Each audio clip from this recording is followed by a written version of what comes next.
Nah, kita balik lagi nih. Good morning semuanya. God bless you. So, hari ini kita lagi mau ngomongin tentang dua kekhawatiran. Dua kekhawatiran. Oke. Sebenarnya banyak sih kekhawatiran, cuman gue mau ngomongin tentang dua. Kenapa? Karena itu yang mungkin paling apa ya istilahnya? Paling kuat lah. Nah, kadang kita suka berpikir bahwa mengikut Tuhan Yesus itu udah tidak perlu lagi khawatir akan apapun. Mengikut Tuhan Yesus itu pasti kehidupannya tenang. Mengikut Tuhan Yesus itu pasti semuanya aman-aman saja. Dan ternyata setelah kita ikuti, dan ada juga tertulis di Alkitab bahwa kita harus memangul salib. Berarti dengan artian memingul salib nggak enak. Nah ini yang jadi kontroversi atau viral ya, maksud gue bukan viral, maksudnya apa jadi pertanyaan gitu. Nah, gue pengen sedikit sharing di sini. Kekhawatiran tuh banyak kan, maksudnya ada kekhawatiran tentang keuangan, pastilah semua orang pada saat pandemi ini kekhawatiran keuangan. Itu juga kekhawatiran mungkin akan saya yang paling itu adalah keluarga. Kenapa? Karena pada masa seperti ini mereka ketakutan. Maaf, banyak juga yang harus kembali ke bapak kan, ya ditinggal dengan orang-orang kesayangannya.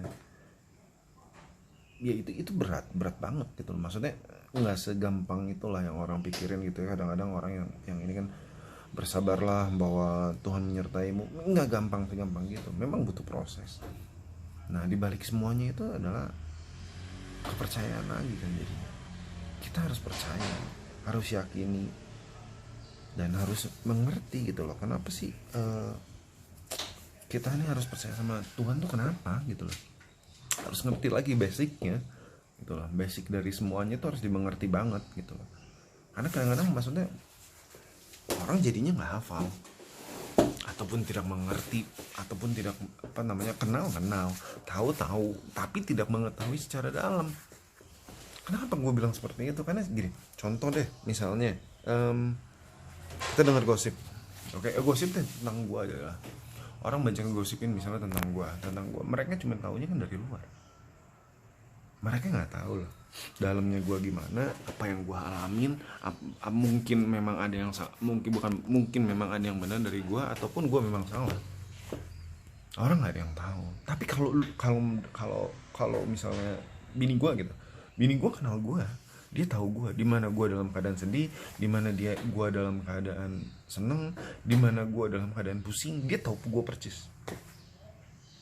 Nah, maksud gue di sini, kalau kita sudah khawatir, tapi karena kita tidak mengenal ayah kita atau Tuhan kita, Bapak kita, gimana mau beres? Gimana mau percaya? Bukannya nggak boleh khawatir.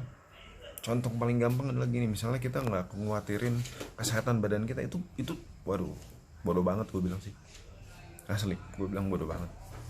Terus kita dapat berkat gitu, kita spend sebanyak-banyaknya gitu, tanpa mikirin untuk ke depan, itu bodoh banget gitu loh. Dengan alibinya adalah bahwa Tuhan memberkati, Tuhan memberkati pala lo gitu, ya kan.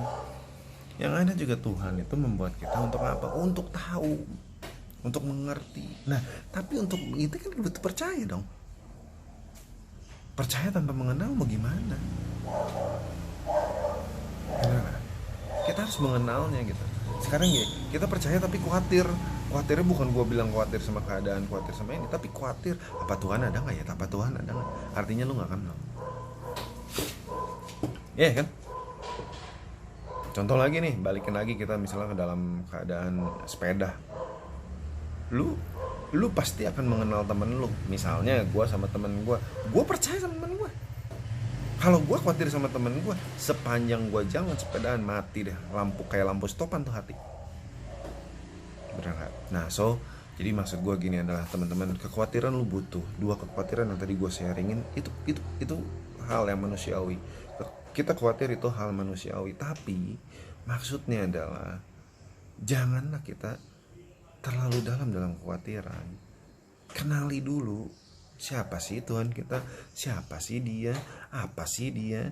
Kekuatannya apa sih? Misalnya, sampai di mana sih dia mengasihi kita? Nah, itu diperdalam dulu, itu yang didalamin dulu. Bukan dengan artinya yang, maaf kalau gua sedikit rada agak keras, dengan artian yang ayat Alkitab yang paling sering kita katakan adalah carilah Tuhan dulu maka segalanya akan diberikan. Bukan begitu. Cari dia dulu, mengerti dia dulu. Nah, baru kita mengerti apa yang dia sudah berikan, itu maksudnya. Oke guys, so mudah-mudahan sharing gua ini bisa memberikan hari ini menjadi suatu yang peace, ataupun menjadi jawaban dari solusi.